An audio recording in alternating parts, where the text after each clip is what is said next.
मैं बरकत बोल रहा हूँ। मैं बहुत भारी हूँ। मैं ज़मीन चूमना चाहता हूँ, पर तेरे बच्चे मुझे ज़मीन चूमने नहीं देते। मुझे भी बचाओ। मैं अगर ज़मीन नहीं चूमूंगा तो हवा का एक झोंका आएगा, मुझे उल्टा देगा। फिर तू किस पेट की पूजा करेगी? तू हर साल आती है और हर साल यूं ही चली जाती है। मेरे दर्द को तू नहीं समझती।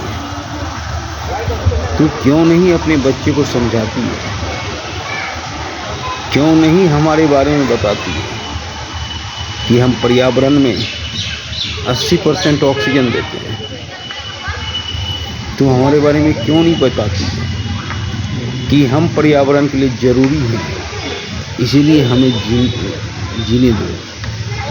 आज टेम्परेचर 55 डिग्री, 54 डिग्री, 50 डिग्री होता है।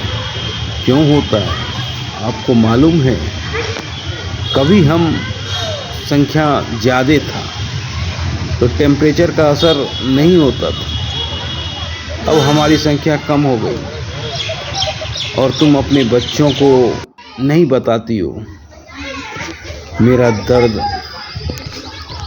तेरे बच्चे जब मेरे तने से झूलते हैं तो मुझे खुशी भी होता है, पर कब तक रो के मैं हंसूं? बताओ। मैं बहुत विशाल हो गया, मेरा वज़न बहुत हो गया। हवा का एक झोंका आएगा और मुझे उल्टा देगा। मैं तेरे पति को अभी भी आशीर्वाद देता हूँ। 100 साल जिएगा तेरा पति, पर मेरे बारे में भी सोचो। मेरा भी दर्द बताओ अपने बच्चों को, ताकि हमें ज़मीन चूमने दे। अगर हम ज़मीन चूम लिए तो हम वृक्ष में परिवर्तित हो जाएंगे। तब हवा का झोंका मेरा कुछ नहीं बिगाड़ सकता है। पर तू क्यों नहीं बताती अपने बच्चे को? बताओ। हर साल तू पूजा करने आती है, हर साल मैं तुझे आशीर्वाद देता हूँ तेरे पति की लंबी आयु का, पर मेरे बारे में तुम नहीं सोचती हो। बताओ, क्यों नहीं सोचती हो?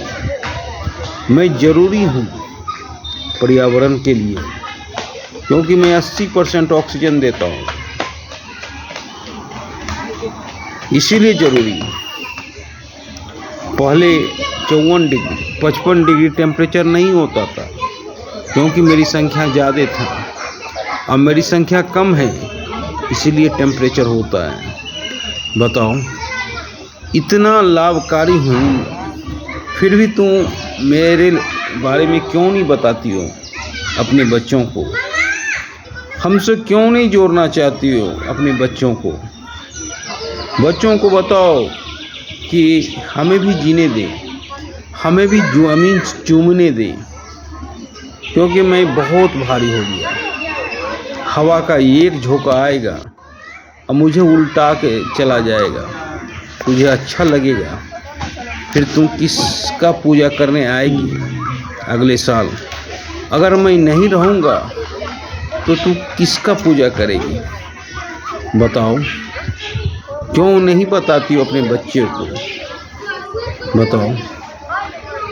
मैं ज़रूरी हूँ पर्यावरण के लिए, फिर भी तू नहीं बताती है अपने बच्चों को। मेरे साथ नाइंसाफ़ी करती है तू। मैं हर बार तुझे आशीर्वाद देता हूँ, तेरे पति की लंबी आयु का कामना करता हूँ, फिर भी तुम मेरे बारे में नहीं सोचती है। बताओ। मुझसे हर तरह के जड़ी बूटी भी बनते हैं, कई एक प्रकार के दवा भी बनते हैं। मेरा ज़रूरत है इस समाज में, इस पर्यावरण में, फिर भी तुम नहीं बताती अपने बच्चों को। और तेरे बच्चे मेरे गाल पकड़ के झूलते रहते हैं, मुझे ज़मीन चूमने नहीं देते। बताओ, कब तक मैं जीऊँगा? बताओ।